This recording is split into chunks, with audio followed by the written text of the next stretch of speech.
नितेशनं जपून बोलावं.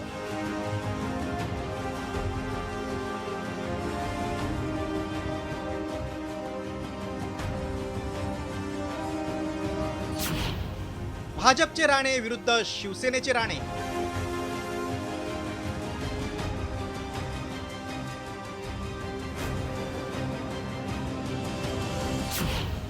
भावानं करून दिली युती धर्माची आठवण.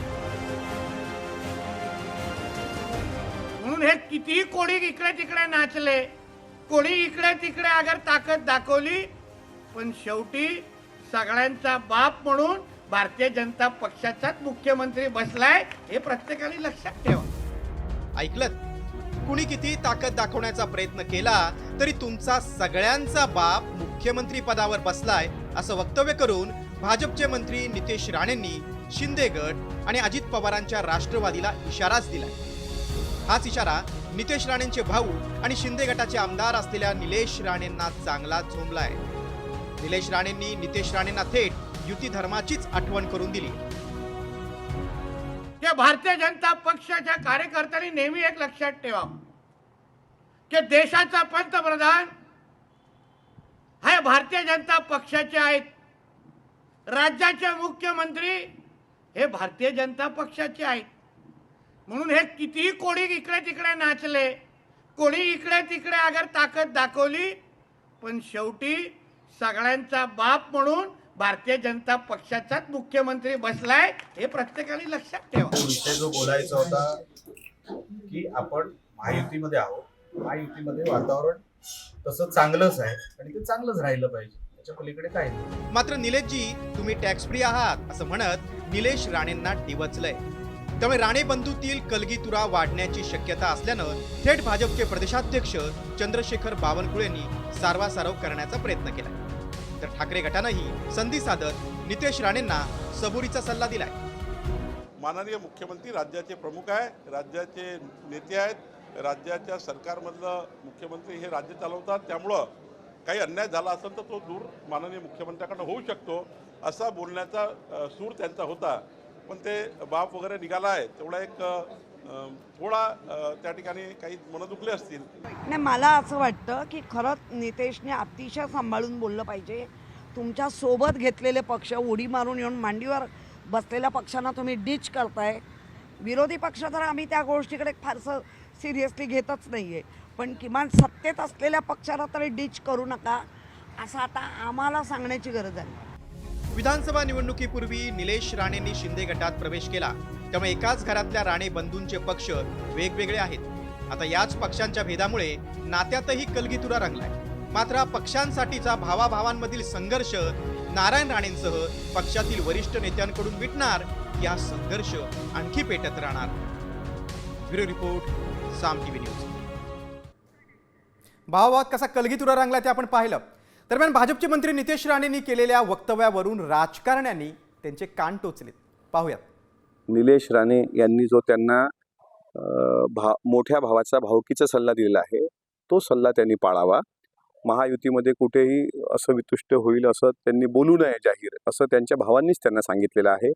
आणि भाऊ हा किती महत्त्वाचा असतो हे रामायणामध्ये आपण पाहता की भरत राम वनवासात गेल्यानंतर स्वतः गादीवर न बसता नंदीग्रामला त्यांच्या पादुका घेऊन तिथे बसले होते. हा हिंदू धर्माचा संस्कार आहे, हा रामायणाचा संस्कार आहे. असं की त्या प्राप्त परिस्थितीत काही आपल्याला काही निर्णय करावे लागतात, काही राजकीय भूमिका मांडावी लागते. तर ते त्यांनी आता जी भूमिका नितेशजींनी मांडलेली आहे ही नेहमीच पक्षाला पूरक राहिलेली आहे. आता नितेशजी मला वाटतं निलेशजी शिंदे सेनेमध्ये आहेत, तर शिंदे सेनेला नितेशजीचा धोरण मान्य नसेल, पण शेवटी असं ते घरातला विषय आहे, ते मला वाटतं ते एकमेकाला एक चर्चा करून तो विषय संपवतील. राणे विरुद्ध राणेमध्ये आता नेत्यांच्या प्रतिक्रिया आपण पाहिल्या. आता चंद्रकांत खैरे यांच्या इशाऱ्याकडे वळूया. राणे परिवाराला आम्ही तुरुंगात टाकू असा इशारा माजी खासदार चंद्रकांत खैरे यांनी दिलाय. राणे परिवाराकडून भाजप संपवण्याचा घाट घातला जातोय असा आरोपही खैरेंनी केलाय.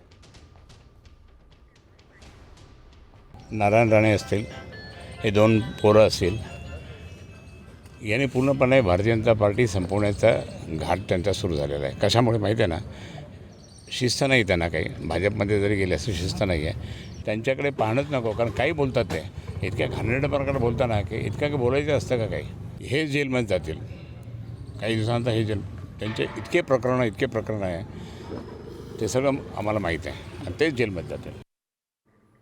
आता पुढच्या राजकीय रिपोर्टकडे. महाराष्ट्र विधानसभेच्या निकालावर प्रश्नचिन्ह उपस्थित करत राहुल गांधींनी आर्टिकल बॉम्ब टाकला होता. त्याला आता मुख्यमंत्री देवेंद्र फडणवीसांनी उत्तर दिलंय. मात्र फडणवीसांनी लेखात काय म्हटलंय आणि विरोधकांनी त्यावर कसा पलटवार केलाय पाहूयात या स्पेशल रिपोर्टमधून. महाराष्ट्राच्या निवडणुकीमध्ये मॅच फिक्सिंग.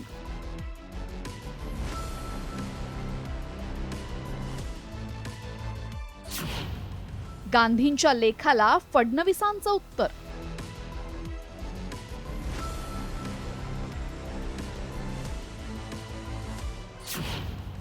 गांधी विरुद्ध फडणवीस आर्टिकल वॉर.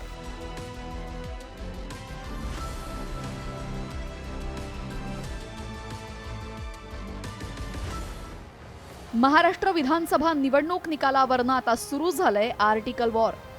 महाराष्ट्र विधानसभा निवडणुकीत घोटाळा झाल्याचा दावा करत राहुल गांधींनी आर्टिकल बॉम्ब टाकत निवडणूक आयोगावर गंभीर प्रश्न उपस्थित केले आणि भाजपालाही आरोपीच्या पिंजऱ्यात उभं केलं. त्यावर आता मुख्यमंत्री देवेंद्र फडणवीसांनी सुद्धा एका लेखातूनच गांधींना प्रत्युत्तर दिलंय. काँग्रेसच्या काळामध्ये निवडणूक आयुक्तांची सरकारकडूनच थेट निवड. 26 पैकी 25 निवडणूक आयुक्तांची काँग्रेस सरकारकडनं थेट निवड. प्रथमच आयुक्तांच्या नियुक्तीसाठी मोदींकडून विरोधी पक्षनेत्याची नेमणूक. शेवटच्या 7 तासांमध्ये 7.83% मतदान झालं. यात विशेष काय? मुख्यमंत्री देवेंद्र फडणवीस यांच्या प्रत्युत्तराच्या लेखावर विरोधी पक्षानं जोरदार टीका केली आहे. निवडणूक आयोगावर प्रश्न उपस्थित केल्याप्रकरणी फडणवीसांनी उत्तर देण्याचं कारण काय, असा सवालही विरोधकांनी उपस्थित केलाय. भारतीय जनता पक्ष उघडा नागडा पडलेला आहे. देवेंद्र फडणवीसांनी लेख लिहावा, ग्रंथ लिहावा, नवी गीता लिहावी या विषयावर. तुम्ही कसे जिंकलेला आहात, तुम्ही एकनाथ शिंदे, अजित पवार महाराष्ट्रात, हे अख्ख्या जगाला माहिती आहे. केंद्रातली जी शक्ती आहे ती तुमच्या सोबत आहे आणि तुम्हीच केलेली चोरी आहे. त्यामुळे तुम्ही या संदर्भामध्ये खुलासा करणं हे हास्यास्पद आहे.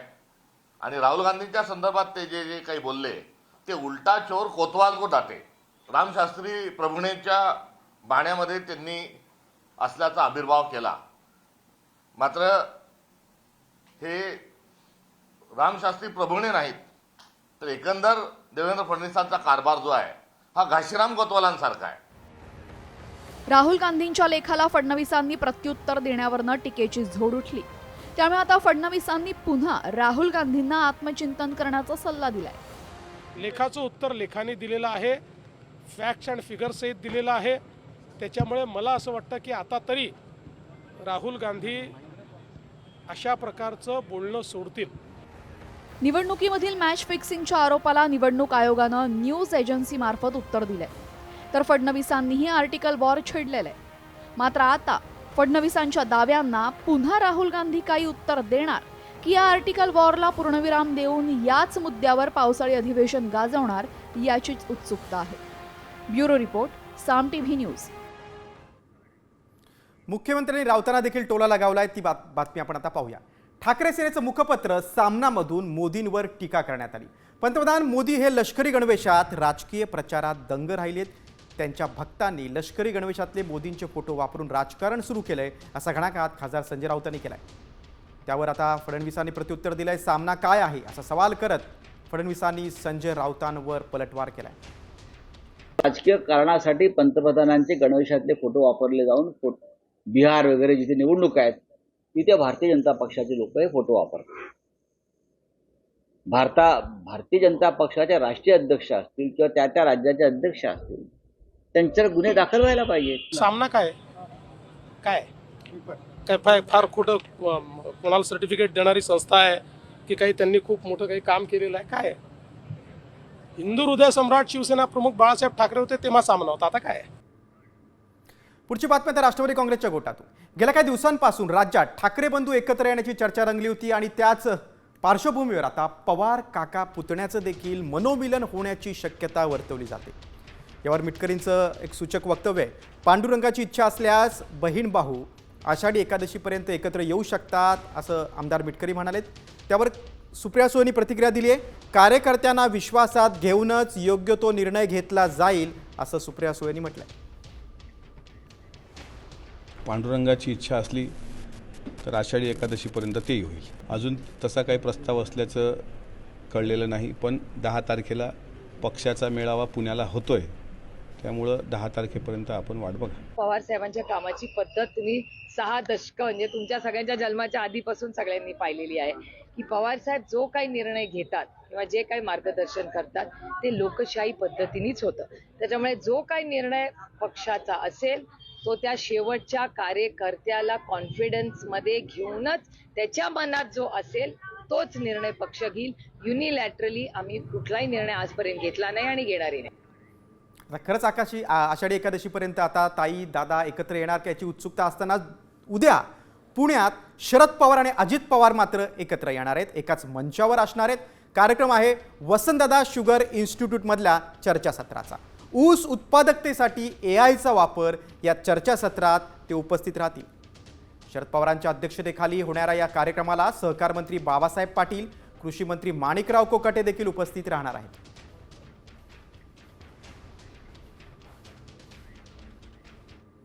पुढच्या बातमीकडे. अखंड शिवसेनेसाठी राज ठाकरे, उद्धव ठाकरे आणि एकनाथ शिंदे यांनी एकत्र यावं असं मोठं विधान शिंदे गटाचे नेते गजानन कीर्तीकर यांनी केलेलं आहे.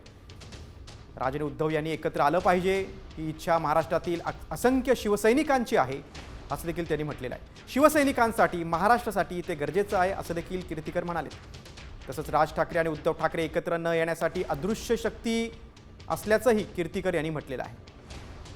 तर गजानन कीर्तीकर जे काही बोलले ते त्यांचं वैयक्तिक मत आहे असं शिंदे सेनेचे नेते रामदास कदम यांनी म्हटलंय.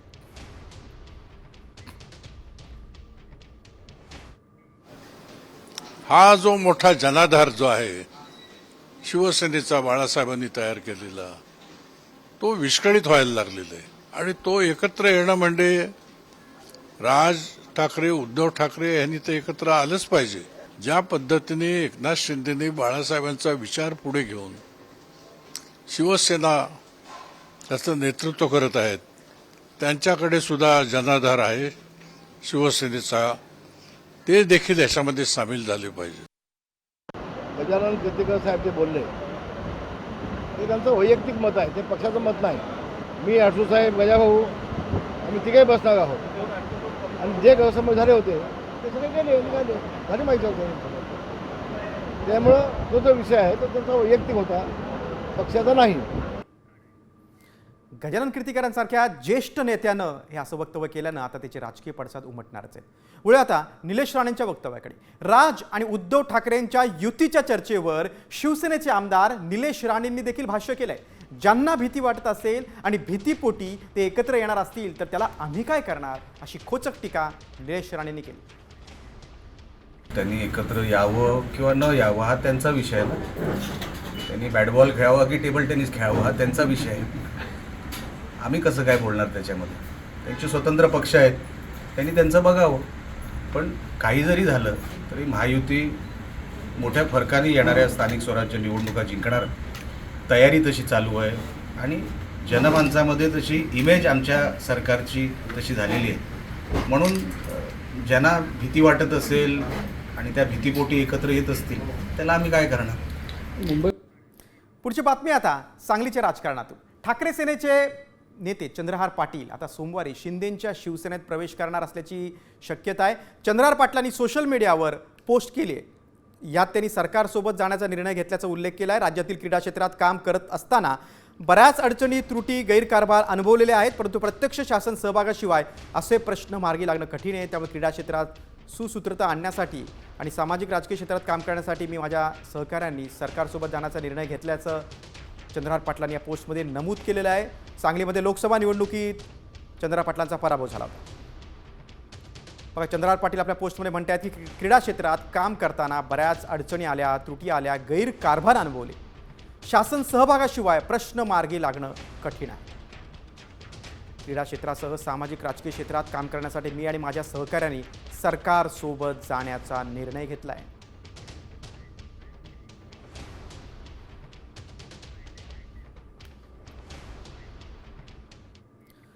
राजकीय बातम्यांचा वेध घेतल्यानंतर आता पुढे इतर बातम्यांकडे. राज ठाकरेंसोबतच्या एका व्हिडिओवरून अखेर अभिनेत्री सोनाली बेंद्रेंनी मौन सोडलेलं आहे. तिथे माझी बहीण होती आणि मी तिच्याशी बोलत होते असं स्पष्टीकरण सोनाली बेंद्रेंनी एका मुलाखतीत दिलंय. काही महिन्यांपूर्वी सोनालीनं मनसेच्या एका कार्यक्रमाला हजेरी लावली होती. त्यावेळेचा दोघांचा व्हिडिओ खूपच गाजला होता. दादरमधील कार्यक्रमाचा हा व्हिडिओ होता.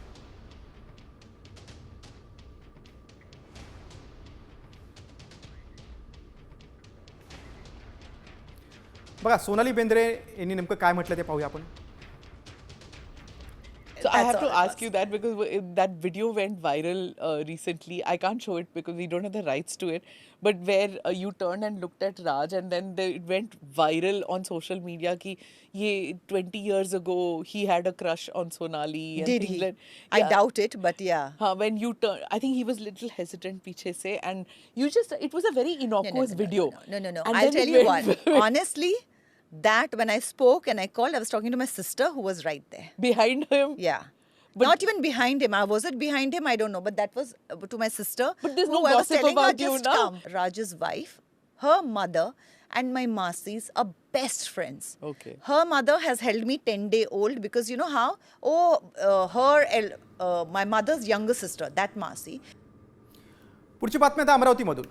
माजी आमदार बच्चू कडू यांच्या अन्नत्याग आंदोलनाला सुरुवात झालेली आहे. शेतकऱ्यांची संपूर्ण कर्जमाफी तसंच दिव्यांगांना 6,000 रुपये मानधन यासह विविध मागण्यांसाठी बच्चू कडू यांनी आंदोलन सुरू केलेलं आहे. आमच्या मागण्या मान्य करा अन्यथा माझ्या अंत्ययात्रेसाठी तयार राहा असा इशाराच बच्चू कडूंनी सरकारला दिला.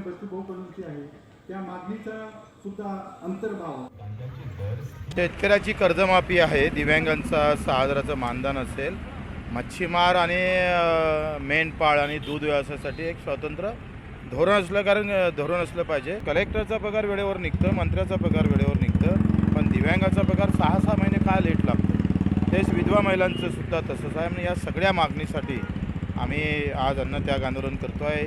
बेमुदत आंदोलन आहे. एकतर मागण्या जर मंजूर केल्या नाही तर आमची अंत्ययात्रा काढण्याची सोय सरकारनं करावी. कडूंच्या आंदोलनानंतर वळूया आपण आता काँग्रेसच्या आंदोलनाकडे. मुंबईत काँग्रेसच्या वतीनं कुर्ला मदर डेअरीचा भूखंड अदानींना देण्याच्या मुद्द्यावरून आंदोलन करण्यात आलेलं आहे. सरकारच्या निर्णयाचा निषेधार्थ जनआक्रोश आंदोलन काँग्रेसनं केलंय. मुंबईचे अध्यक्ष आणि खासदार वर्षा गायकवाड यांच्या नेतृत्वाखाली अभ्युदय बँक, नेहरूनगर, कुर्ला इथून या मोर्चाला सुरुवात झाली. काँग्रेसच्या कार्यकर्त्यांना यावेळी पोलिसांनी ताब्यात घेतलं.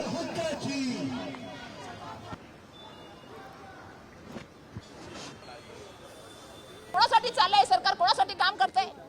इलेक्शनच्या पूर्वी पण कॅबिनेट मीटिंग झाल्या, त्या सुद्धा अदानींसाठी. आता पुन्हा मीटिंग चालल्या, त्या सुद्धा अदानींसाठी. मला कळत नाही ह्या माणसाला काय पाहिजे मुंबईमधून. ह्या माणसाला इतक्या जमिनी दिल्या, 600 एकरच्या पेक्षा जास्त जमिनी दिल्या, धारावी 600 एकरपेक्षा जास्त दिली, एअर इंडिया कॉलनी दिली. एवढं सगळं का चाललेलं आहे मला कळत नाही. आणि म्हणूनच माझं म्हणणं आहे की तिकडे देवेंद्र, इकडे आमचे सिलेंडर आणि तिथे नरेंद्र सिलेंडर. पुढची बातमी आता बारामतीमधून. गोविंदबाग इथे माळेगाव सहकारी साखर कारखान्याच्या निवडणुकीसंदर्भात शरद पवारांनी बैठक घेतली आणि या बैठकीत कार्यकर्त्यांनी निवडणूक लढवावी असा जोर धरला. मात्र शरद पवारांनी या निवडणुकीबाबत सस्पेन्स राखून ठेवलाय. पुढील 2 दिवसात या संदर्भातील निर्णय मी घेईन असं शरद पवार म्हणाले. तर शरद पवार जो निर्णय घेतील तो निर्णय आम्हाला मान्य असतील असं कार्यकर्त्यांनी यावेळी सांगितलेलं आहे.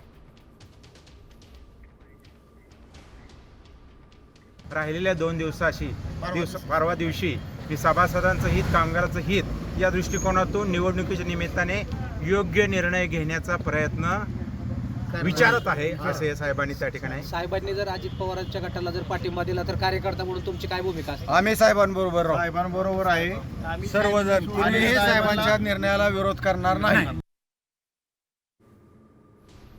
आता शरद पवार ही निवडणूक लढवणार का याकडे सगळ्यांचं लक्ष आहे, कारण अजित पवारांनी निवडणूक लढवणार असल्याचं जाहीर केलेलं आहे. शरद पवारांनी 2 दिवसांचा वेळ मागितलेला आहे. आता 2 दिवसानंतर कार्यकर्त्यांसमोर ते काय निर्णय जाहीर करतात ते बघणं महत्त्वाचं आहे. आता वळूया लाडकी बहीण योजनेकडे. अपात्र लाडक्या बहिणींच्या अर्जांच्या तपासणीसाठी सरकारनं एक युक्ती अवलंबण्याचा निर्णय घेतलेला आहे. त्यामुळे राज्यभरातील लाभार्थ्यांचं टेन्शन वाढणार आहे. ते कसं पाहूयात या स्पेशल रिपोर्टमधून. लाडकीचं टेन्शन वाढणार.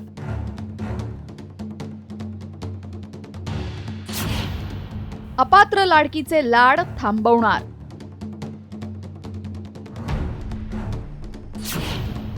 इन्कम टॅक्सचा डेटा करणार पोलखोल.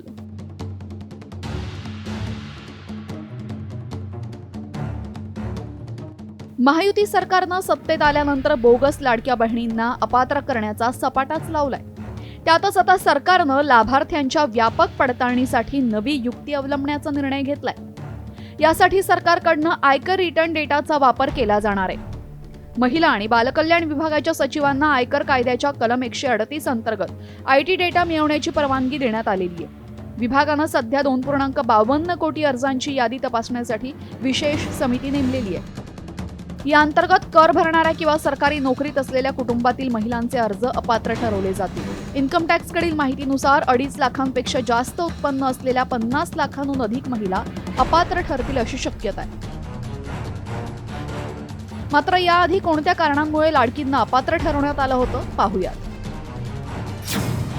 संजय गांधी निराधार योजनेच्या लाभार्थी जवळपास 2,30,000 महिला अपात्र. वय 65 वर्षांहून अधिक असल्याने 1,10,000 महिला अपात्र. 4 चाकी वाहन असल्यामुळे 1,60,000 महिला अपात्र. नमो शेतकरी योजनेच्या लाभार्थी असलेल्या 7,70,000 महिला अपात्र. सरकारी सेवेमध्ये कार्यरत असल्याने 2,652 महिला अपात्र. योजनेच्या घोषणेनंतर सुमारे 2,65,00,000 लाभार्थी महिलांनी लाडकीसाठी नोंदणी केली होती. त्याचपैकी आता 2.5 कोटी लाडक्या बहिणींच्या बँक खात्यामध्ये दरमहा 1,500 रुपये जमा होत आहेत. या योजनेच्या सर्व अटी आणि शर्ती बघितल्यास राज्यभरातून साधारणतः 1,20,00,000 महिलाच योजनेसाठी पात्र ठरण्याची शक्यता आहे. IT रिटर्न चेक केल्यानंतर अपात्र लाडकींची संख्या वाढणार हे मात्र निश्चित. ब्युरो रिपोर्ट, साम TV न्यूज. पुढची बातमी आता पुण्यातून. बनावट कागदपत्र देऊन शस्त्र परवाना मिळवण्याप्रकरणी शशांक हगवणे आणि सुशील हगवणेच्या अडचणीत आता वाढ झाली आहे. पुणे पोलीस सोमवारी हगवणे बंधूंचा ताबा घेणार आहेत. शस्त्र परवाना प्रकरणी शशांकवर वारजे पोलीस ठाण्यात तर सुशीलवर कोथरूड पोलीस ठाण्यात गुन्हा दाखल करण्यात आला आहे. दरम्यान पोलीस सोमवारी दोघांचा ताबा घेणार आहेत. मंगळवारी त्यांना पुणे न्यायालयात हजर केले जाईल. दोन्ही बंधूंची चौकशी आता पुणे पोलीस करणार आहेत.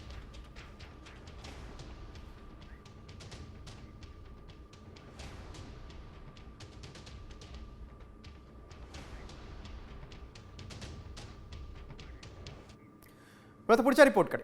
राज्यातील कारागृह भ्रष्टाचाराचे अड्डे बनल्याचा गंभीर आरोप माजी खासदार राजू शेट्टींनी केलाय. तत्कालीन वरिष्ठ अधिकारी अमिताभ गुप्ता आणि जालिंदर सुपेकर यांनी 500 कोटींचा घोटाळा केल्याचा आरोप केलाय. त्यामुळे खळबळ उडाली आहे. पाहूया या संदर्भातला एक खास रिपोर्ट. राज्यातील कारागृह की भ्रष्टाचाराचे अड्डे?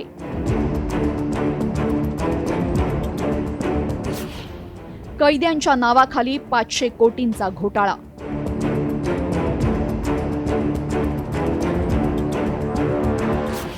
राजू शेट्टींच्या आरोपांनी खळबळ. पुण्यातील वैष्णवी हगवणे प्रकरणामुळे चर्चेत आलेले पोलीस अधिकारी जालिंदर सुपेकर पुन्हा एकदा नव्या वादात अडकलेत. पुण्यातल्या कारागृहामध्ये कैद्यांच्या दिवाळी फराळामध्ये भ्रष्टाचाराच्या आरोपानंतर आता राजू शेट्टींनी पुन्हा सुपेकरांवर आरोप केले. यावेळेस राज्याच्या कारागृह विभागात रेशन, कॅन्टीन तसेच इतर उपकरणं खरेदीमध्ये 500 कोटींचा घोटाळा झाल्याचा आरोप राजू शेट्टींनी केला. कैद्यांच्या नावाखाली राज्यातील कारागृहात 500 कोटींचा घोटाळा. तत्कालीन DGP अमिताभ गुप्ता आणि IG जालिंदर सुपेकर यांचा घोटाळ्यामध्ये सहभाग, शेट्टींचा आरोप. 2022 ते 2025 या वर्षात राज्यातील कारागृहात घोटाळा. कारागृहात रेशन, कॅन्टीन आणि इतर उपकरणे खरेदीमध्ये घोटाळा. दरम्यान कारागृहातील कैद्यांना 1 वेळचा चहा आणि 2 वेळचं जेवण वगळता बेकरी पदार्थ, फळे, भाजीपाला यासह दैनंदिन वापरासाठी लागणाऱ्या तब्बल 627 प्रकारच्या साहित्याच्या खरेदीचे दर जालिंदर सुपेकर यांनी निश्चित केले असल्याचं सुद्धा राजू शेट्टींनी सांगितलंय. हे दर बाजार दरापेक्षा जास्त होते असा आरोपही राजू शेट्टींनी केलाय. द्राक्ष 215 रुपये किलो, टोमॅटो 75 रुपये किलो, कांदा 88 रुपये किलो, बटाटा 87 रुपये किलो, गूळ 90 रुपये किलो, साखर 53 रुपये किलो, चिकन 300 रुपये किलो, केळी 70 रुपये डझन. महाराष्ट्रामध्ये हा जो तुरुंग घोटाळा झालेला आहे त्यामध्ये अमिताभ गुप्ता किंवा जालिंदर सुपेकर एवढेच नाही आहेत. त्यांना मदत करणारे, या तुरुंग विभागामध्ये काम करणारे अनेक कर्मचारी आहेत, अधिकारी आहेत, ज्यांच्या सहाय्यानं बदल्यांचा बाजार झाला. जळगावच्या कुठल्या नेत्यांनी त्यांना पाठीशी घातलं कसं या प्रकरणावर पडदा पाडला हे सुद्धा आता महाराष्ट्राच्या जनतेला कळालं पाहिजे असं माझं स्पष्ट मत आहे. कैद्याच्या पालनपोषणासाठी राज्य सरकार वर्षाकाठी शेकडो कोटी रुपये खर्च करत असते. त्यामुळे राजू शेट्टींच्या आरोपानुसार कैद्याच्या नावाखाली भ्रष्टाचार होत असेल तर ही नक्कीच गंभीर बाब आहे. आता राजू शेट्टींच्या आरोपात किती तथ्य आहे? शेट्टींच्या आरोपांनंतर सुपेकर आणि गुप्ता यांची सखोल चौकशी होणार का हे पाहणं महत्त्वाचं ठरेल. ब्युरो रिपोर्ट, साम टीव्ही न्यूज. राजू शेट्टींच्या गंभीर आरोपानंतर बातमी आता बदलापूरमधून. बदलापूर शहरात पानटपरी, चहाच्या टपरीवर ड्रग्जची विक्री केली जाते असा गंभीर आरोप आमदार किसन कोथरेंनी केलाय. या ड्रग्जच्या विळख्यात कॉलेजचे तरुणी अगदी सहजपणे अडकतायत. बाहेरून आलेले लोक ड्रग्ज विक्री करतायत. या प्रकरणी कडक कारवाई करायला हवी असं कोथरे यांनी म्हटलेलं आहे.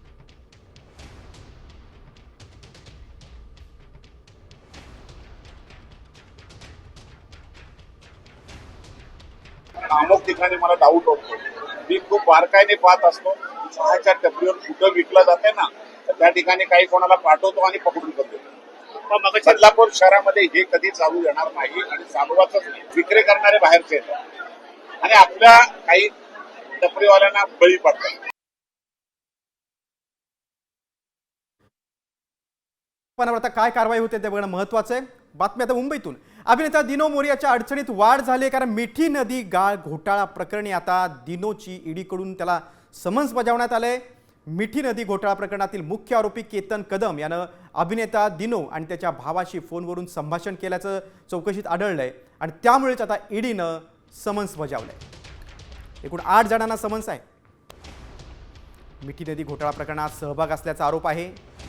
त्यामुळे दिनो मोरियाच्या अडचणीत वाढ झाली आहे. दिनो मोरिया आमदार आदित्य ठाकरेंचा जवळचा आहे. घोटाळा प्रकरणातील आरोपीसोबत संभाषण केल्याचं उघड झालंय.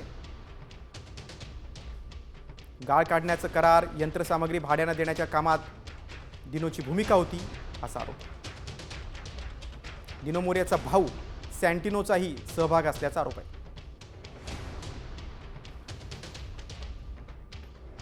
आता बीडमधून मोठी बातमी आहे. सरपंच संतोष देशमुख हत्या प्रकरणातील आरोपी वाल्मिक कराडच्या अडचणीत वाढ होण्याची शक्यता आहे कारण त्याच्या दोषमुक्तीच्या अर्जाला आवादा एनर्जी कंपनीच्या अधिकाऱ्यांनी विरोध केलाय. या संदर्भात शिवाजी थोपटे, सुनील शिंदे यांनी बीडच्या विशेष न्यायालयामध्ये शपथपत्र दाखल केलंय. आवादाकडे मागितलेल्या खंडणीतूनच संतोष देशमुखांची हत्या झाल्याचं त्यांनी म्हटलंय. बघा, ग्राफिकच्या माध्यमातून पाहूया आपण शिवाजी थोपटे आणि सुनील शिंदेच्या शपथपत्रात काय आहे. आवादाकडे मागितलेल्या खंडणीतूनच संतोष देशमुखांची हत्या झाल्याचं म्हटलंय. आरोपी विष्णू चाटेच्या मोबाईलवरून कराडनं खंडणी मागितली असं या शपथपत्रात म्हटलंय. आवादा प्रकल्पाच्या वॉचमनला सुदर्शन घुले आणि त्याच्या गँगकडून मारहाण झाली होती. खंडणी द्या नाहीतर काम बंद करा अशी घुलेकडून धमकी देण्यात आली होती. कुणावरही दबाव येऊ नये म्हणून कराडला दोषमुक्त करू नये असं शपथपत्रात म्हटलंय.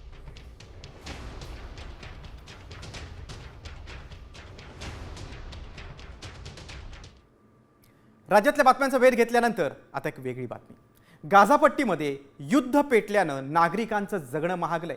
5 रुपयांचं पार्ले बिस्किट गाझापट्टीत चक्क 2300 रुपयांना मिळतंय.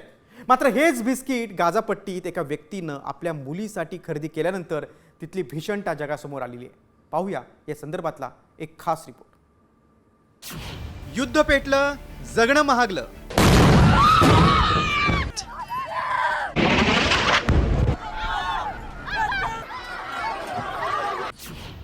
₹5 रुपयांचं बिस्किट 2300 रुपयांना.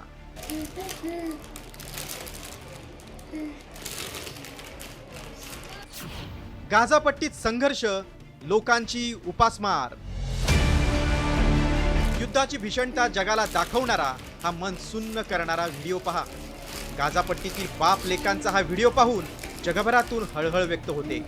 गेल्या 1.5 वर्षांपासून इस्रायल आणि हमास यांच्यात युद्ध सुरू आहे आणि या युद्धाचा सर्वात जास्त फटका बसलाय तर गाझापट्टीतील सामान्य नागरिकांना. जीवनावश्यक वस्तू अव्वाच्या सव्वा भावांना मिळत आहेत. अवघ्या 5 रुपयांच्या बिस्किटसाठी गाझामधील रहिवासी मोहम्मद जवाद यांनी मुलीसाठी तब्बल 24 युरो म्हणजे 2300 रुपये मोजले. मोहम्मद जवाद काय म्हणतात ते पहा. बऱ्याच प्रतीक्षेनंतर आज मला अखेर रफीफचं आवडतं बिस्किट मिळालं. त्या बिस्किटाची किंमत 1.5 युरोवरून 24 युरो इतकी झाली असली तरीही रफीफला आवडतात म्हणून ही बिस्किटं मी खरेदी केली आहेत. गाझापट्टीतील लोकांवर अशी उपासमारीची वेळ का आली आहे ते पाहूया. सततच्या संघर्षामुळे अन्नधान्याचा तुटवडा, पुरवठा व्यवस्था ढासळल्यानं अन्नधान्याच्या किमतीत वाढ, परदेशातून येणाऱ्या मदतीवरच गाझामधील लोक निर्भर, लोकांपर्यंत मदत पोहोचत नसून काळ्या बाजारात त्या वस्तूंची खुलेआम विक्री होते. इस्रायल पॅलेस्टाईन युद्धात गाझातील 20 लाख लोकसंख्या पूर्णपणे आंतरराष्ट्रीय मदतीवर अवलंबून आहे. मात्र जवाद यांच्या पोस्टमुळे गाझातील लोकांना मिळणारी मदत अपुरी आहे. काळा बाजारातील एजंट लूट करत असल्याचं चित्र पाहायला मिळतंय.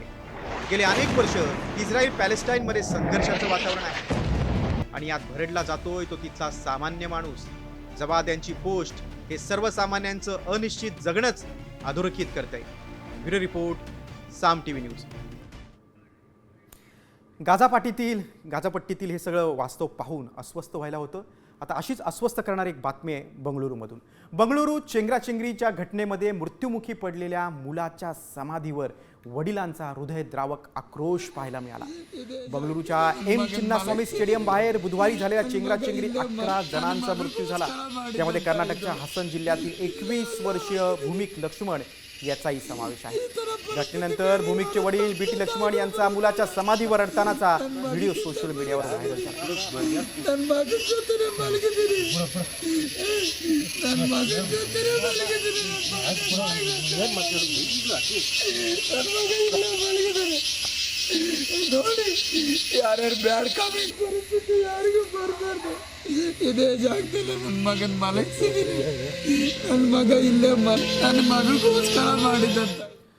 पुढची बातमी आता अपघाताची. रत्नागिरीमधून मुंबई गोवा महामार्गावर निवळी घाटात अपघात झालाय. एलपीजी टँकरनं मिनी बसला जोरदार धडक दिली. या अपघातानंतर एलपीजी टँकरमधून गॅस गळती देखील सुरू झाली होती. त्यामुळे घराला आग लागली होती. रिक्षाचं देखील नुकसान झालंय. अथक प्रयत्नानंतर गॅस गळती रोखण्यात यश आलंय. या अपघातात 31 जण जखमी झाले, त्यापैकी 2 जण गंभीर जखमी आहेत. या अपघातामुळे काही काळ वाहतूक कोंडी देखील निर्माण झाली होती. दरम्यान टँकरमधील गॅस पाण्यामध्ये मिसळून बाहेर काढण्यात येणार असल्याची आता माहिती मिळते. एलपीजी टँकरची बसला धडक बसली आणि या दुर्घटनेनंतर मात्र टँकरमधून गॅस गळती सुरू झाली. त्यामुळे परिसरात भीतीचं वातावरण होतं. या अपघातात काही जण जखमी झालेले आहेत. 31 जण एकूण जखमी झाले, त्यापैकी 2घांची प्रकृती गंभीर आहे. मग आपण 3 दृश्य बघतोय. टँकरची मिनी बसला धडक झाली. मुंबई गोवा मार्गावरचे अपघात आपण बघतोय. टँकरमधून अपघातानंतर गॅस गळती झालेली आहे, तर घराला आणि आगीमध्ये रिक्षाचं देखील नुकसान झाले.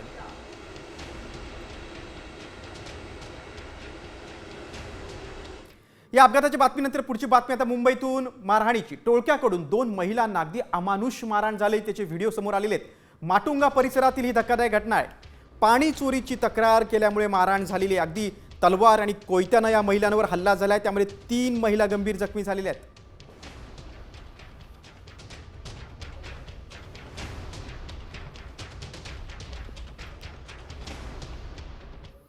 बातमी आता धाराशिव जिल्ह्यातून. तुळजाभवानी मंदिरातील दर्शन रांगेत भक्तांमध्येच फ्रीस्टाईल हाणामारी झालेली आहे. लहान मुलानं उलटी केल्याच्या कारणावरून महिला आणि पुरुषांमध्ये हाणामारी झाली. 15 ते 20 मिनिटं मंदिर दर्शन रांगेत हा सगळा वाद सुरू होता. 20 मिनिटांनंतर दर्शन रांगेचं नियोजन करणारे सिक्युरिटी गार्ड घटनास्थळी आले. तुळजाभवानी मंदिरात रविवारी सुट्टी असल्यानं भाविकांची मोठी गर्दी होती.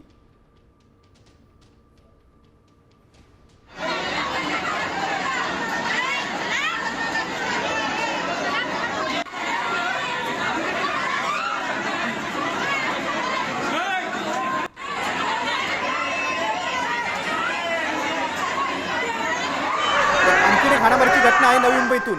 बेलापूरमध्ये मध्यरात्री जोरदार राडा झाला. डोक्यात दगड घालून एकाला मारण्याचा प्रयत्न झालाय. पोलिसांसमोरच अमानुष मारहाण करण्यात आलेली आहे ही विशेष. त्यामुळे गुन्हेगारांमध्ये पोलिसांचा धाक राहिला नाही हे पुन्हा एकदा समोर आलेलं आहे. त्या प्रकरणी आता पोलिसांनी एका आरोपीला अटक केली आहे. मारहाणीचं कारण अद्याप अस्पष्ट आहे. नवी मुंबईतील सीबीडी बेलापूरमधील ही मध्यरात्रीची घटना आहे.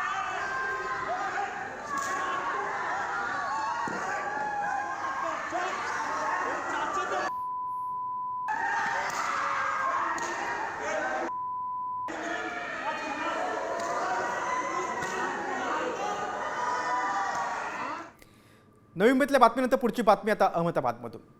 शूटर AK-47 म्हणून सोशल मीडियावर शेखी मिरवणाऱ्या एका गुन्हेगाराला पोलिसांनी अटक केलेली आहे. आणि जेव्हा पोलीस अटक करण्यासाठी आले तेव्हा मात्र त्याची चांगलीच गाळून आली. तो घाबरला आणि त्यानं इमारतीवरून चक्क खाली उडी मारण्याची धमकी दिली, मात्र पोलिसांनी त्याला मोठ्या शिताफीने अटक केलेली आहे.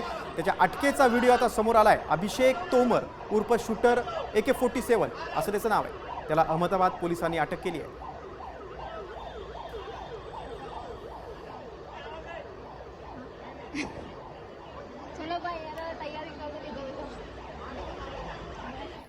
पुढच्या अपघाताची बातमी आहे अमरावतीमधून. अमरावती नजीक असलेल्या नांदगाव पेठ इथे मजुरांना घेऊन जाणाऱ्या ओमनी कारला अपघात झालेला आहे. अमरावती नागपूर नवीन बायपास इथे ही दुर्घटना घडलेली आहे. या अपघातामध्ये 9 मजूर जखमी झालेत, त्यामधील 4 जणांची प्रकृती गंभीर आहे. सर्व जखमी रुग्णांना आता इरविन रुग्णालयामध्ये उपचारासाठी दाखल करण्यात आलेलं आहे. ओमनी कारला हा भीषण अपघात झाला, त्यामध्ये 4 मजुरांची प्रकृती गंभीर आहे. अमरावती नागपूर महामार्गावर ही दुर्घटना घडलेली आहे. आता सर्व गंभीर जखमींवर इरविन रुग्णालयामध्ये उपचार सुरू आहेत.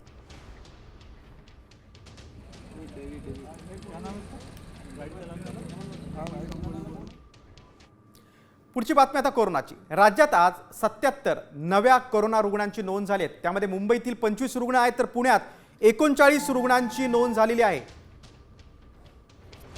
आरोग्य यंत्रणा सतर्क झालेली आहे, कारण कोरोना रुग्णांची संख्या ही दररोज वाढत चाललेली आहे. आपण मुंबई आणि पुण्यातली जर संख्या पाहिली तर मुंबईत 25 रुग्णांची नोंद आहे, पुण्यात 39 रुग्णांची नोंद झालेली आहे. आतापर्यंत 18 जणांचा मृत्यू झालेला आहे. राज्यात आज 77 नव्या रुग्णांची नोंद झालेली आहे. राज्यात सक्रिय कोरोना रुग्णांची संख्या 600च्या पुढे गेलेली आहे. कोरोना रुग्णांची वाढती संख्या आता शाळकरी मुलांसाठी आणि त्यांच्या पालकांसाठी चिंतेची बाब ठरते. शाळकरी मुलांनाही कोरोनाचा धोका निर्माण झालाय. कसा पाहूया त्या स्पेशल रिपोर्टमधून. कोरोना वाढला, मुलांना सांभाळा.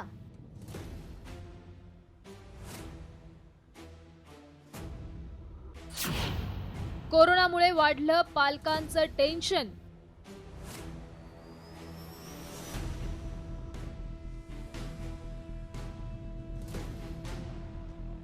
उन्हाळी सुट्ट्यांनंतर शाळा सुरू झाल्या आणि त्यातच कोरोनाची पुन्हा एंट्री झाली आहे. त्यामुळे SARS-CoV-2 या व्हायरस पासून मुलांना सांभाळण्यासाठी आता शाळांबरोबरच पालकांनाही पुरेशी काळजी घ्यावी लागणार आहे.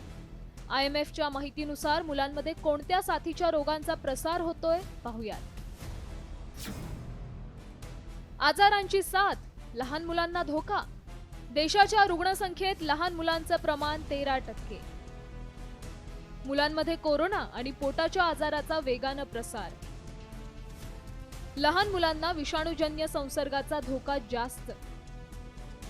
OPD विभागात पोटाच्या विकारांनी ग्रस्त मुलांचं प्रमाण सर्वाधिक. मुलांमध्ये डायरिया, अतिसुस्ती, डिहायड्रेशन, मळमळ आणि उलट्या अशी लक्षणं अधिक. देशात कोरोना रुग्णांची संख्या 5,000च्या वर गेली आहे. आणि दुसरीकडे आरोग्यमंत्री प्रकाश आंबेडकर यांनी पालिका आणि स्थानिक स्वराज्य संस्थांना आवश्यक खबरदारी घेण्याचं आवाहन केलंय. पावसाळ्याचे दिवस आहेत, टेम्परेचर, पावसाळ्याचे दिवस या सगळ्यांमुळे जे काही आजार 7,000 होत असतात त्याच्याबद्दलच्या सगळ्या सूचना आरोग्य विभागाच्या यंत्रणेने दिलेल्या आहेत. त्या माध्यमातून त्याच्यावरती योग्य मॉनिटरिंग केलं जाते. दरम्यान पालकांनी आणि शाळा प्रशासनानं मुलांना कोरोनाची लागण होऊ नये यासाठी काय खबरदारी घ्यायला हवी ते पाहूयात. मधुमेह, हृदयरोग, दमा किंवा इतर आजार असणाऱ्या मुलांवर विशेष लक्ष ठेवावं. मुलांना मास्क घालणे, हात स्वच्छ धुणे यासारख्या सवयी लावाव्यात. मुलांनी पाण्याची बाटली किंवा जेवणाचा डबा इतरांना देणं टाळावं. शाळांमध्ये हवेशीर खोल्या, स्वच्छ पाणी आणि स्वच्छतेसाठी योग्य व्यवस्था असावी. दरम्यान कोरोनाच नाही तर पावसाळ्यात इतर साथीच्या आजारांचा संसर्गही मोठ्या प्रमाणावर होत असतो. त्यामुळे अशी कुठल्याही प्रकारची लक्षणं आढळल्यास तिकडे दुर्लक्ष न करता मुलांवर तातडीने उपचार करणं कधीही योग्य. विनोद पाटील, साम टीव्ही, मुंबई. कोरोनावरच्या स्पेशल रिपोर्ट नंतर बातमी आता पावसाची. राज्यात आजही पावसाचा येलो अलर्ट देण्यात आलाय. विजांसह वादळी पावसाची शक्यता हवामान विभागाने वर्तवली आहे. त्यामध्ये कोकण, मराठवाडा, मध्य महाराष्ट्र आणि विदर्भातील काही भागांमध्ये जोरदार पावसाची शक्यता आहे.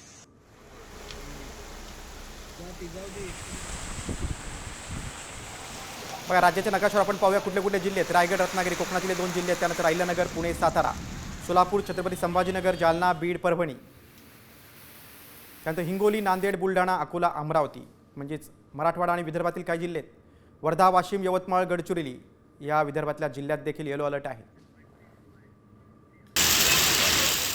रत्नागिरी जिल्ह्यातील दापोलीमध्ये जोरदार पाऊस झाला आहे. अचानक आलेल्या पावसामुळे मात्र नागरिकांची मोठी धावपळ उडाली. बाजारपेठेत पाणी शिरल्यानं अनेक दुकाने, रस्ते पाण्याखाली गेले.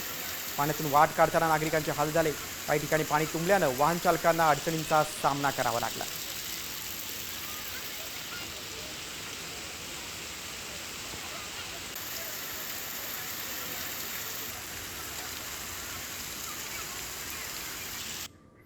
पुणेकरांसाठी आता आनंदाची बातमी आहे, कारण पुणे शहराला पाणी पुरवठा करणाऱ्या धरणांच्या पाणी पातळीत वाढ होण्यास सुरुवात झाली. जून महिन्याच्या पहिल्याच आठवड्यात धरणं भरायला सुरुवात झाली. मे महिन्यात झालेल्या पावसामुळे धरणाच्या पाणीसाठ्यात वाढ झाली आहे. 4 धरणं मिळून 18.70% पाणीसाठा आहे. गेल्या वर्षी मात्र आजच्या तारखेला 14.57% पाणीसाठा होता. गेल्या वर्षीच्या तुलनेत आजच्या दिवशी 4% जास्त पाणीसाठा आहे. खडकवासल्यामध्ये 41% साठा आहे. पानशेतमध्ये 15.67%, हेमघरमध्ये 4.80%, वरसगावमध्ये 21.80%. बातमी आता लोणावळ्यातून. भुशी डॅममध्ये बुडून 2 तरुणांचा मृत्यू झाला आहे. उत्तर प्रदेशमधील तरुणांचा ग्रुप पावसाळी सहलीसाठी लोणावळ्यात आले होते आणि भुशी डॅममध्ये पोहताना पाण्याचा अंदाज न आल्यानं अशरफ अली शेख आणि मोहम्मद जमाल यांचा धरणात बुडून मृत्यू झाला. लोणावळा शहर पोलीस आणि शिवदुर्ग टीमच्या वतीनं दोन्ही तरुणांचे मृतदेह धरणाच्या बाहेर काढण्यात आलेले आहेत. यापूर्वी देखील प्रशासनानं वारंवार भुशी धरणामध्ये जाऊ नये, पोहण्यासाठी जाऊ नये. पावसाळ्यामध्ये या भागामध्ये प्रतिबंधक पाट्या देखील लावलेल्या आहेत. या भागात पर्यटकांना येण्यासाठी मज्जाव केलेला आहे, तरी देखील अनेक जण धाडस करतात. बघा, मित्रांसोबत पोहताना 2 तरुण बुडालेले आहेत.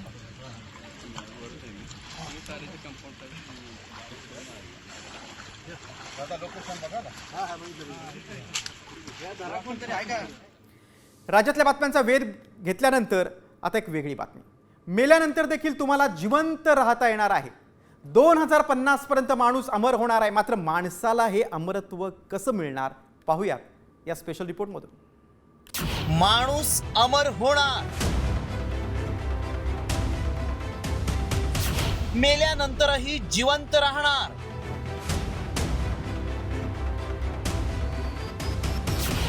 विज्ञानाचा चमत्कार, अमरत्वाचं वरदान.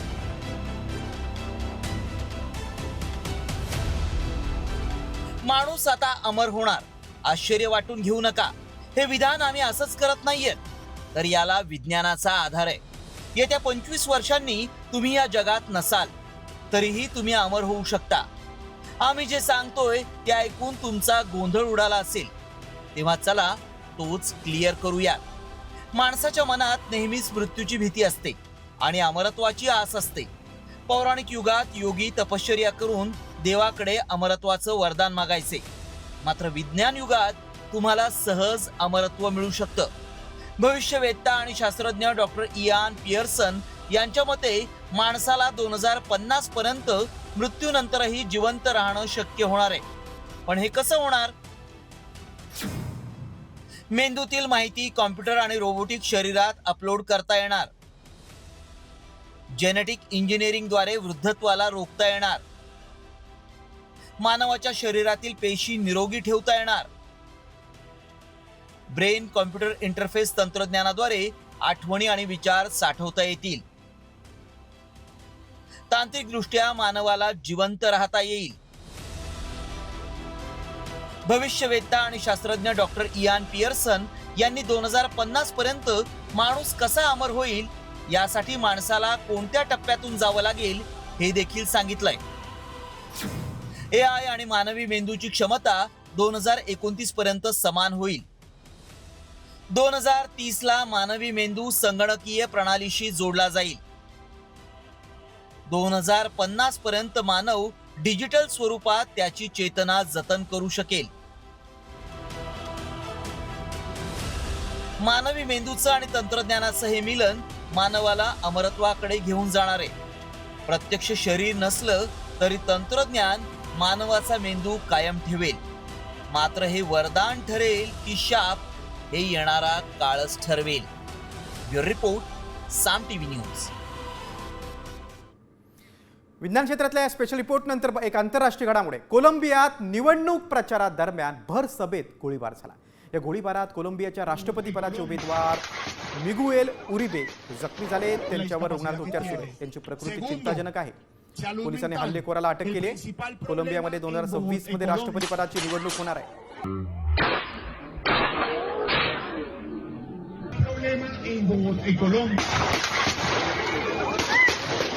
la discapacidad que tiene. Segundo, salud mental. El principal problema en Bogotá, en Colombia.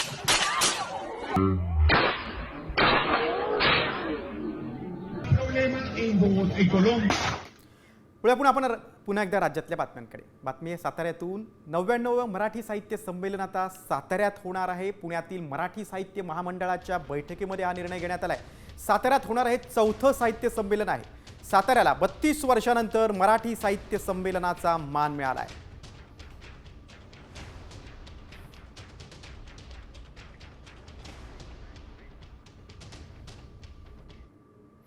आणि आता विठ्ठल भक्तांसाठी आनंदाची बातमी आहे. आषाढी एकादशी पूर्वी भाविकांची गर्दी वाढायला लागल्यानं आता पंढरपूरच्या विठ्ठल रुक्मिणी मंदिर समितीनं VIP दर्शन बंद करण्याचा निर्णय घेतलाय. त्या संदर्भात मंदिर समितीनं परिपत्रक जारी केलेलं आहे. आता दर्शन अधिक सुलभ होण्यासाठी मंदिर प्रशासन नवनवीन उपक्रम राबवते. टोकन देण्याचा निर्णय देखील आता मंदिर प्रशासनानं घेतलेला आहे आणि आता VIP दर्शन देखील बंद होणार आहे. विठ्ठल रुक्मिणी मधील दर्शनाचं जे VIP दर्शन असं ते बंद होणार आहे. आषाढी यात्रेपूर्वीच मंदिर समितीचा हा निर्णय आहे. त्यामुळे आता भाविकांची गर्दी वाढत असताना घेतलेल्या हा निर्णयामुळे कमी वेळेत आता विठ्ठलाचं दर्शन होणार आहे. लवकर दर्शन मिळण्यासाठी हा निर्णय घेण्यात आला आहे. पुढच्या बातमीकडे. स्वराज्याची राजधानी असलेल्या किल्ले रायगडावर छत्रपती शिवाजी महाराज यांचा 352वा शिवराज्याभिषेक तिथीनुसार साजरा केला जातो. या सोहळ्यासाठी शिवभक्तांनी गडावर गर्दी केली. शासनकाठी नाचवत शिवप्रतिमेची पालखी मिरवणूक काढण्यात आली. तसंच मर्दानी खेळांचं प्रात्यक्षिक देखील सादर करण्यात आले. राज्याभिषेक सोहळ्याच्या पूर्वसंध्येला गडावर अभूतपूर्व उत्साह पाहायला मिळाला.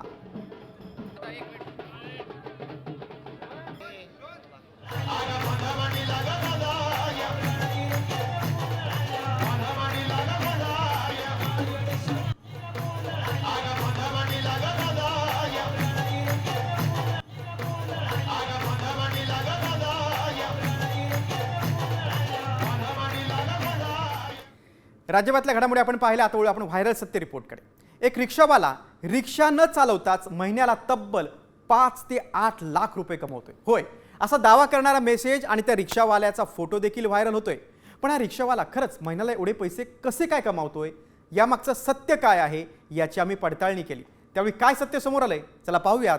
साम टीव्हीचा हा खास रिपोर्ट. रिक्षावाला कमावतो महिन्याला 8 लाख.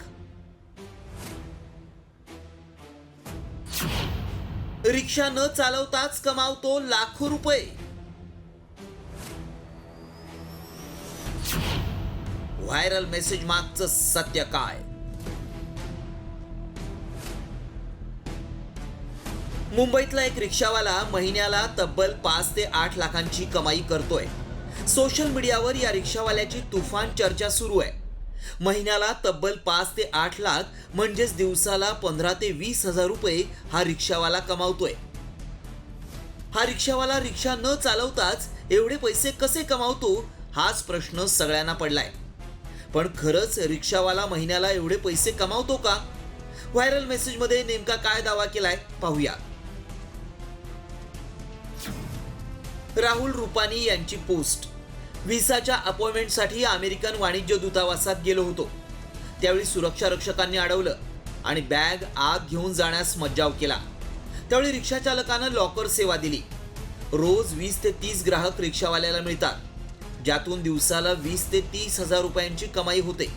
रिक्षावाला महिन्याला 5 ते 8 लाख रुपयांची कमाई करतो. राहुल रुपानी यांनी पोस्ट करून हा दावा केलाय. त्यामुळे सगळ्यांनाच आश्चर्याचा धक्का बसला. रिक्षा न चालवता हा रिक्षावाला कसे काय इतके पैसे कमावतो याची सगळ्यांनाच उत्सुकता होती. त्यामुळे आमच्या व्हायरल टीमनं थेट बांद्र्यामध्ये जाऊन रिक्षा चालकाचा शोध घेतला आणि खरंच रिक्षा न चालवताच महिन्याला तो 5 ते 8 लाख रुपये कमावतो का याची माहिती विचारली. हम एक कस्टमर अगर लेकर जाते हैं लॉकर तक के तो लॉकर वाला 600 रुपीज़ लेता है और 400 रुपीज़ हम लोग लेते हैं. वो भी किस बात का लेते हैं हम लोग 2 राउंड मारते हैं, 2 राउंड मारते हैं हम लोग. और 2 राउंड बोलो तो एक राउंड में हम लोग पहले उनको की दिला के चाबी दिलाकर लेकर आते और प्लस दूसरी राउंड के लिए हम लोग उनको 2 घंटा लगे 3 घंटा लगे उनका इंतज़ार करते खड़े रहते. क्यों? क्योंकि ये हमारी जिम्मेदारी है, वो आके हमको ढूंढे नहीं. अब वो बंदे ने जब वो सब चीज़ डाला तो उसको सोच होना मांगता था कि तेरे साथ में कुछ गलत हुआ क्या भाई जो तूने ये सब डाल दिया. अरे तू हमारे 1000 रुपये को देखा, हम जो दिन भर मेहनत करते तू हमारी मेहनत को नहीं देखा. त्यावेळी आमच्या पडताळणीत काय सत्य समोर आलं पाहूया. व्हिसा इंटरव्ह्यूसाठी अनेक जण अमेरिकेच्या दूतावासात येत असतात. इंटरव्ह्यूला आलेल्यांची बॅग, लॅपटॉप, इलेक्ट्रॉनिक वस्तू असतात. दूतावासाची परवानगी नसल्यानं ऐनवेळी धावपळ उडते. गैरसोय होऊ नये म्हणून रिक्षा चालक मदत करतात. लॉकरसाठी पूर्ण दिवसाचे 1000 रुपये घेतात. लॉकरचे 600 रुपये आणि बॅग आणायचे सोडायचे 400 रुपये असे 1000 रुपये मिळतात. मात्र मुंबईतील रिक्षावाला महिन्याला 8 लाख रुपये कमावत असल्याचा दावा आमच्या पडताळणीत असत्य ठरलाय. मयूर राणेसह शिवाजी शिंदे, साम टीव्ही न्यूज, मुंबई.